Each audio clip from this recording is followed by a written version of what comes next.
That is correct. I want to thank you for taking our call, Mr. Tillis. Yes, sir. The question I have is for our healthcare workers like the nurses and the EMS and the firefighters. Is there anything in the works to get them hazardous duty pay? Because some of the companies are paying our employees extra money, and they're really on the front line trying to fight and help us, and we really need to do something for those guys. Well, I agree. We need to do something. And Danny, I mentioned earlier in the call, I've got a daughter. She's actually expecting my second grandchild, and she's a nurse, and she's showing up for her shifts, and they are sure doing a tough job. What we're probably going to have to do is a couple of things.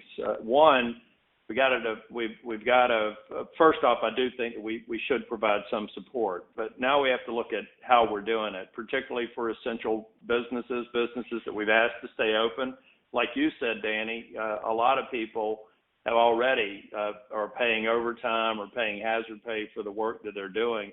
I think it would be wise to figure out how many people are already doing that and figure out if there's some way that we can provide some mechanism for reimbursing them beyond what their normal payroll rate would be, because that clearly is directly related to the COVID-19 response.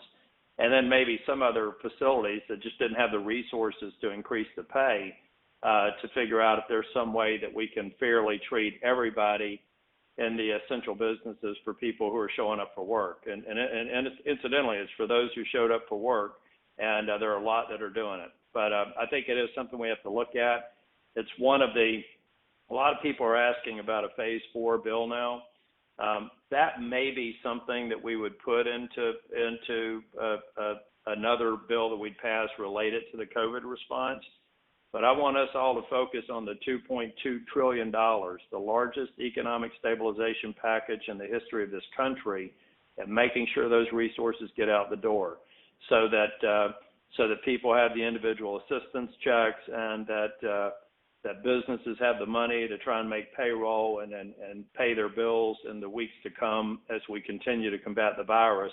Then when we get back into Congress, let's take a look at the good things that good, courageous people did and make sure that they were compensated appropriately. So it is something that I'm open to. We just need to work out the mechanics, make sure it's fair, and make sure it was clearly the group of people who answered the call to fight on the front lines against this virus.